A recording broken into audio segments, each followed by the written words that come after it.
వేకువ వాక్యం కొరకై ఈ ఉదయకాలము తెల్లవారుజామున ఇర్మియా గ్రంథం 30వ అధ్యాయము 17వ వచనం. నేను నీకు ఆరోగ్యము కలగచేసేదను, నేను నీకు ఆరోగ్యము కలగచేసేదను. దేవుడు ఇశ్రాయేలు ప్రజల యొక్క ఆత్మీయ స్థితి గురించి మాట్లాడుతూ ఉంటున్నాడు. వారు ఏదైతే పోగొట్టుకున్నారో అది దేవుడు వారికి మరలా తిరిగి ఇవ్వటం గురించే ఈ యొక్క 30వ అధ్యాయం అంతా మాట్లాడుతున్నాడు. ఇది మనం కూడా ఇశ్రాయేలీలు వారి వలె ఉంటున్నాం. ఒకప్పుడు అన్నీ ఉన్నాయి, కానీ పోగొట్టుకుంటూ వచ్చాం. ఆత్మ సంబంధంగాను శరీర సంబంధంగాను ఎన్నో మనం కోల్పోతూ వచ్చాం. అందుకనే ఈ అధ్యాయం అంతా కూడా గాడ్స్ రెస్టోరేషన్, ఆయన తిరిగి మరలా పోగొట్టుకున్నవన్నీ కూడా ఇస్తాను అంటున్నాడు. అందుకని అక్కడ నేను నీకు ఆరోగ్యము కలుగు చేసేదను. నిజమే, ఇశ్రాయేలీలు సియోను అనారోగ్య స్థితికి వెళ్ళిపోయింది, అంటే శత్రువుల చేతిలోకి వెళ్ళిపోయింది. సంతోషం లేదు, సమాధానం, నెమ్మది ఇవన్నీ పోగొట్టుకుని ఉన్నప్పుడు దేవుడు అంటున్నాడు, నేను కలుగు చేస్తాను అంటున్నాడు. ఇది నా ప్రియ సహోదరి సహోదరుడా, నువ్వు కూడా అలాగే ఉన్నావేమో. ఈ సంవత్సరం మొదట్లో నీకు ఉన్నవి ఎన్నో ఉన్నాయి, ఆత్మీయంగా ఆరోగ్యపరంగా, కానీ మధ్యలో అన్నీ పోగొట్టుకున్నావేమో. సంవత్సర అంతంలోకి మనం వచ్చేసాం. ప్రభు అంటున్నాడు, నేను కలుగు చేస్తాను అంటున్నాడు. ఇక్కడ ఆరోగ్యము కలుగు చేస్తాను అనే మాటలో అసలు ఏమి ఉంటే వారికి ఆరోగ్యం ఉంటుంది, ఆరోగ్యకరమైన విషయాలు అవి ఏంటి అని మనం జాగ్రత్తగా దేవుని వాక్యంలో ఈ ఉదయకాలం చూసినట్లయితే దేవుడు కలుగ చేసేది అది ఏంటి అంటే, ఇర్మియా గ్రంథం 4వ అధ్యాయము 2వ వచనములో ఆశీర్వాదము కలుగ చేసే దేవుడిగా ఉంటున్నాడు. ఆయన ఆశీర్వాదాన్ని నీకు ఇస్తాడు. ఈ సంవత్సరంలో ఎన్నో శాపాల పాలైపోయావేమో, మనుషుల చేతిలో ఎన్నో నష్టాల పాలైపోతూ వచ్చావేమో. ప్రియ సహోదరుడా సహోదరి, నీకు ఆశీర్వాదము కలుగ చేయాలనేదే దేవుని యొక్క హెల్దీ థాట్, అనగా ఆరోగ్యకరమైన ఆలోచన. రెండవది మనం చూసినట్లయితే దేవుని వాక్యంలో నుంచి అదే ఇర్మియా గ్రంథము 31వ అధ్యాయము 13వ వచనం, విచారము కొట్టివేసి నేను వారికి ఆనందము కలుగు చేతును అంటున్నాడు. ఆశీర్వాదము కలుగు చేస్తానన్న దేవుడు రెండవది ఆనందము కలుగు చేస్తాను అంటున్నాడు.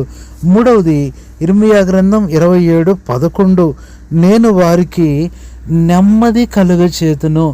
దేవుని యొక్క ఆరోగ్యకరమైన విషయాలు ఒకటి ప్రారంభమైతే అన్నీ ఆటోమేటిక్గా దేవుడు నీకు ఇస్తూనే ఉంటాడు. ప్రియ సహోదరుడా సహోదరి, నెమ్మదిని కోల్పోయావు, ఇంట్లో పరిస్థితులు కలవరం, హృదయంలో కలవరం, ఉదయం నుంచి లేస్తే రాత్రి వరకు కూడా అసలు నెమ్మది లేకుండా ఉంటున్నావేమో. దేవుడు పూర్వం నీకుండిన నెమ్మదిని మరలా ఇవ్వాలనుకుంటున్నాడు. ఇది గాడ్స్ రెస్టోరేషన్లో 3వ మాట. 4వది మనం చూసినట్లయితే నెహెమ్యా గ్రంథం 2వ అధ్యాయం 10వ వచనంలో ఇశ్రాయేలీలకు క్షేమము కలుగ చేయు అంటున్నాడు. 4వది క్షేమాన్ని కలుగ చేస్తాడు. నువ్వు కోల్పోయిన గారి గురించి దిగులు పడొద్దు, నువ్వు నష్టపోయిన వాటి గురించి బాధపడొద్దు. దేవుడు నీకు ఇచ్చే రెండంతల సమృద్ధిలో నువ్వు కోల్పోయినవి అసలు నీకు గుర్తురావు. ఇది 4వది. 5వది చూసినట్లయితే యోబు గ్రంథం 34:29, ఆయన సమాధానము కలుగ చేసిన ఎడల. 5వది సమాధానాన్ని కలుగ చేస్తాడు. సమాధానాన్ని పోగొట్టుకున్నావా? సమాధానం కోసం ఎదురు చూస్తున్నావా? దేవుడు మరలా నీకు ఇవ్వాలనుకుంటున్నాడు. 6వది కీర్తన 43:4, ఆనంద సంతోషములు కలుగు చేయు దేవుడు అంటున్నాడు. అంతేకాదు సామెతల గ్రంథం 3:2, శాంతిని నీకు కలుగు చేయను. 6వది సమాధానంతో పాటుగా శాంతి. నీ హృదయంలో మనస్సులో దేవుడు నీకు శాంతినిచ్చేవాడుగా ఉంటున్నాడు. 7వది చివరి మాట, కీర్తన 44:3, వారికి విజయము కలుగ చేసెను. 7వది దేవుడు నీకు విజయాన్ని ఇస్తాడు. నీ ఓటములన్నిటినీ కూడా నువ్వు మర్చిపోతావు. నీకుంటున్న అవమానాలన్నిటినీ నువ్వు గుర్తుపెట్టుకోలేవు. దేవుడు అలాంటి విజయాన్ని, ఘనతను నీకు కలుగజేసేవాడుగా ఉంటున్నాడు. అంతేకాదు ముగింపులో హెచ్కేల్ 29:21 వారిలో మాట్లాడుటకు నీకు ధైర్యము కలుగజేసేదని అంటున్నాడు. ప్రియ సహోదరి సహోదరుడా, నీకు లేవన్నీవన్నీ కూడా ఆయన కలుగ చేయటానికే ఈ ఉదయకాలం మాట్లాడుతున్నాడు.